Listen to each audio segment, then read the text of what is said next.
So what I want to talk to you about today is a bit more of the context of what the Council has been doing to tackle climate change over the last couple of years in Westminster, and to just give you a flavour of some of the challenges that we've had to consider in doing that, and some of the context that will be really important to feed into the deliberations that you're going to have at your tables. But what I wanted to do was start with a bit of the journey so far for us, and I think that all kicked off in September 2019 when there was a cross-party political support for a climate emergency declaration. And that declaration set two targets, one for us to become net zero as a council by 2030, and the other was to achieve net zero for the whole city by 2040.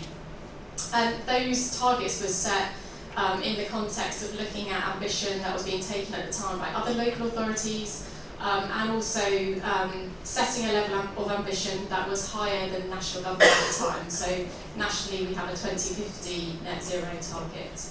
And I think those targets were important not just to set that level of ambition, but in terms of setting a really clear signal from this council for the first time that climate change was a really important priority and something that we had to take very seriously.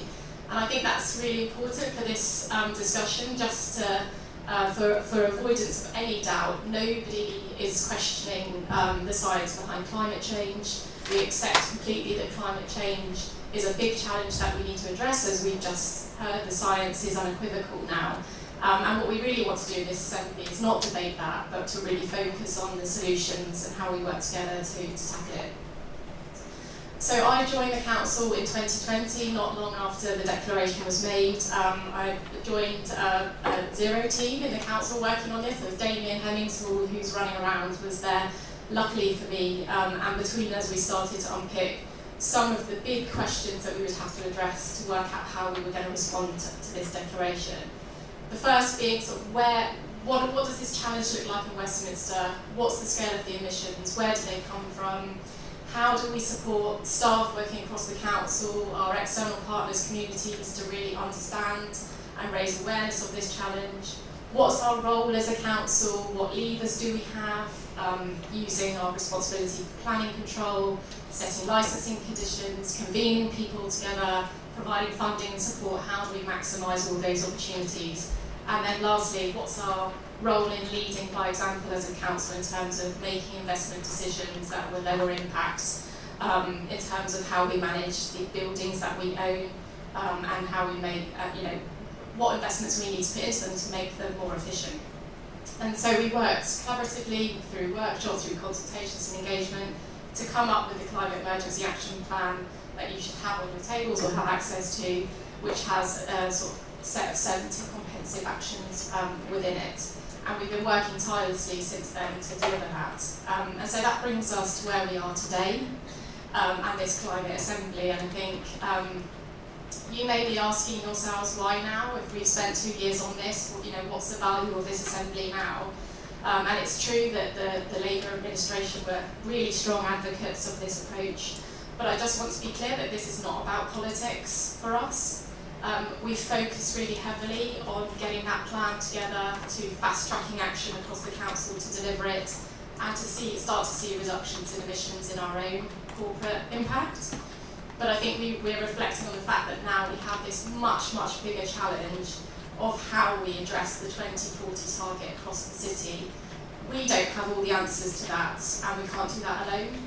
To put that in perspective, the council is responsible for about 2% of all of the emissions across the city.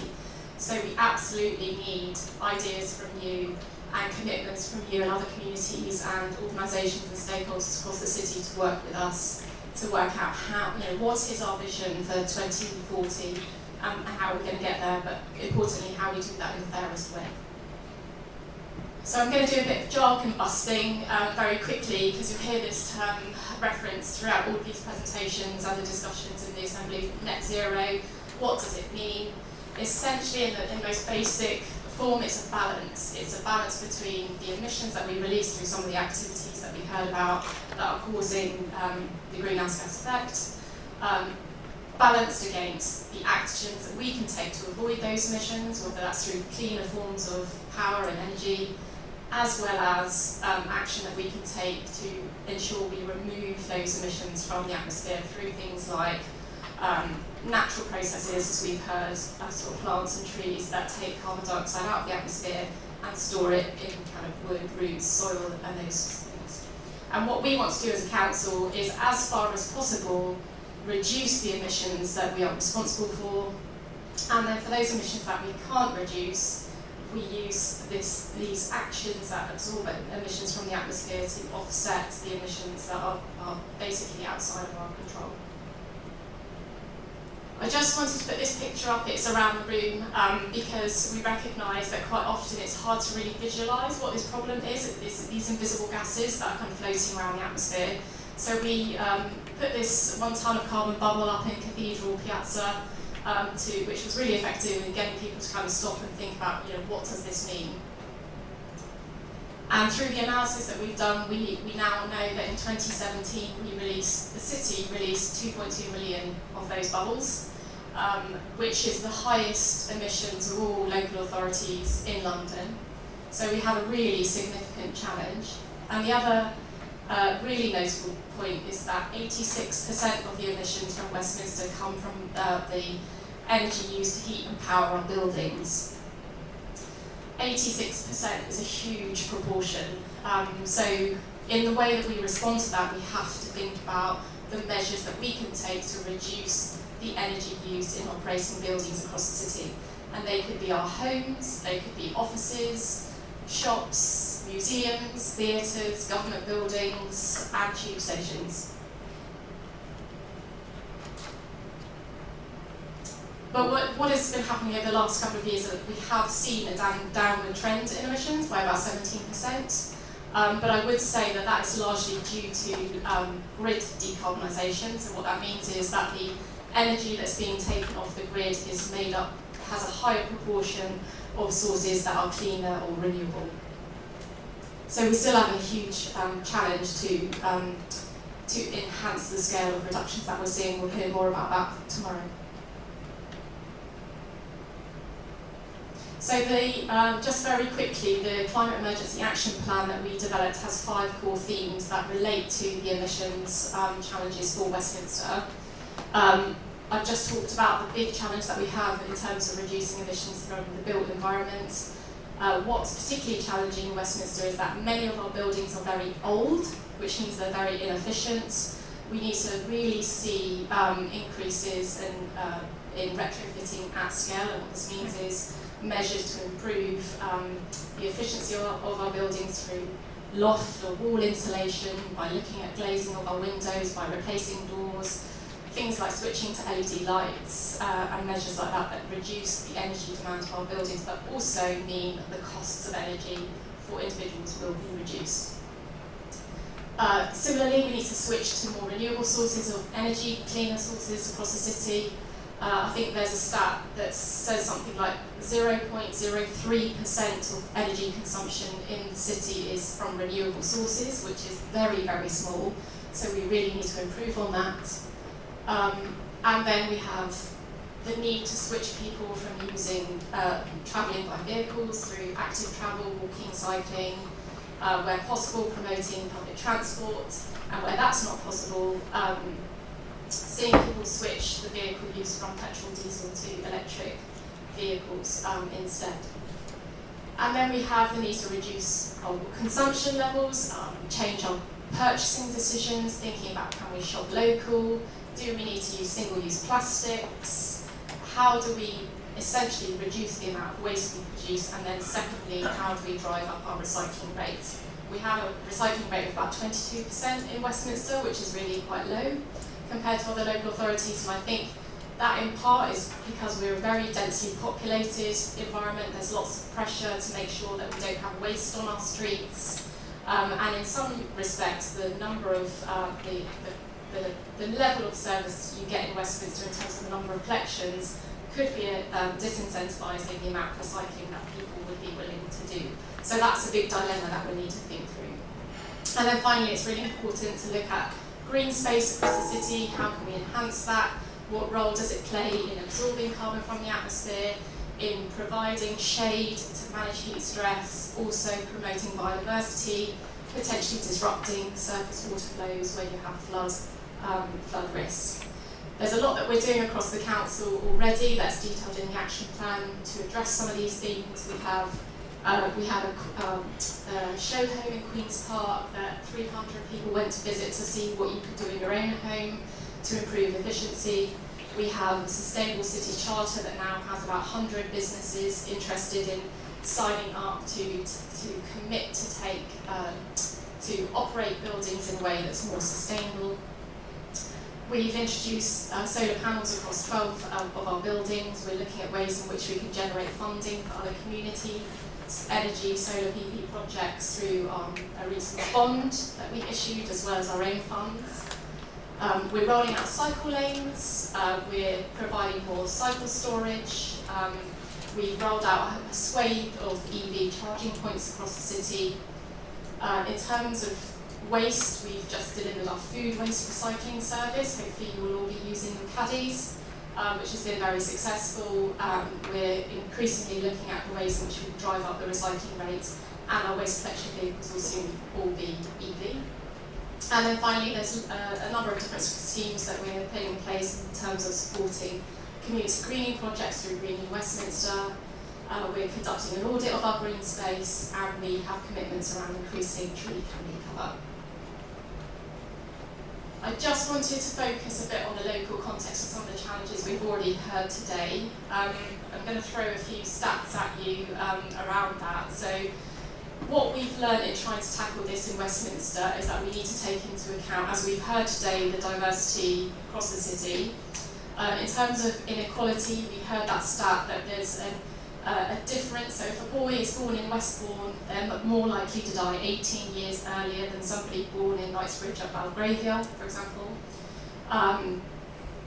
We know that there are high levels of poverty, so 1 in 4 children are in poverty. We know 30,000 residents are vulnerable to the cost of living crisis. We've seen increased use of food banks, for example. We have 88 different nationalities in the city, 85 different languages. Only 26% of people have English as their first language. There's a huge range in values, cultures, and beliefs we need to take into account. And about 70% of residents in the city rent their property, so home ownership is low, which then has an implication on how able people are to make changes to property, referring back to the emissions that we see from buildings. I've touched on the historic significance of buildings in the city. What this means, though, is that 78% of the footprint of the city is subject to conservation area. We have 11,000 listed buildings. All of these historical characteristics will be protected by planning, which could make retrofitting more challenging. There's conflicting need for space in the city. As you well know, it's very densely built, densely populated. There will be different needs and requirements for things like using curbside space for taxis, freight deliveries, visitors, cyclists. All of those things need to be balanced out. And again, there's these big trade-offs between, trying to incentivize people to increase recycling rates, and reducing the amount of trips through the city of our street cleansing vehicles and waste collection vehicles, but at the same time wanting to make sure that we don't have a city that's littered with dumped rubbish. And then finally, just to reflect on the economic contribution from Westminster, so the GVA, which is the measure of that for Westminster, is the highest in London. It's greater than Wales, so this is a really significant place economically. We have sort of 53,000 businesses providing 750,000 jobs in the city, but all of that is very vulnerable because we have a high visitor economy. We're vulnerable to COVID, we're still recovering, and we're vulnerable to people choosing to shop online as opposed to locally, so those things need to be taken into account. The other thing I'd just like to say on it is that by far the biggest proportion of businesses, I think it's something like 85%, are very small, so they're micros, they employ less than 10 people, which means they're very vulnerable to economic shocks, to the sort of current economic climate, and then put on top of that any service disruption that might come with climate change. it makes them more exposed. So we have to take those things into account. The spotlight is on us. I think somebody referred to it earlier. So I think we've heard today just how challenging this climate challenge is. And I think it can feel a bit overwhelming at times, just so whether we can have a real impact. But I think that means we shouldn't do nothing. We absolutely have to get together to try and come up with solutions to take action, to make change, to improve the situation that we have here in Westminster in terms of emissions. Not just because of the environment, but because of all the benefits that come with that in terms of health and well-being and economic prosperity. And I think the opportunity that we have here is that we're a globally significant destination, which means if we can get it right here, there's lessons that we can share with cities across the world. And I think that's something that's really worth bearing in mind. I'm probably over time on that. A couple more slides very quickly. One is we have to bring people with us on this journey. We have to make sure all voices are heard. We need to tap into all of our communities. So we need to think about the ways in which we can do that. We've tried various modes of engagement so far, which we'll be happy to share with you if you're interested. And then lastly, we need to come up with solutions that ensure the vulnerable are protected and the approach is fair.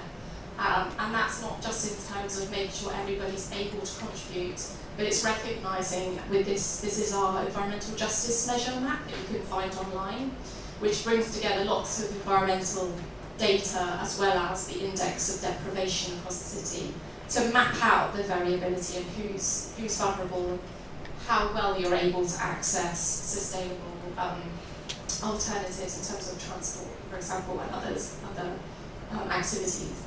So we need to take into account this difference in who's vulnerable in the city. And then in terms of building efficiency, you can see there's a huge amount of our buildings that are inefficient, but equally some areas of the borough where there is deprivation, you also get people living in very leaky, poor quality homes. So there's a huge opportunity here if we can address those things to tick the climate box, as well as improve people's living conditions. So all of this brings us on to the scope and the remit of this assembly. And as I said earlier, the important thing for us is to carry on with the work that we're doing to reduce our own emissions, but crucially work out what the vision for a 2040 net zero city looks like and the roadmap to getting there, but doing that in a really fair way that means we've brought everyone with us and we've considered all of those inequalities and we're not exacerbating them.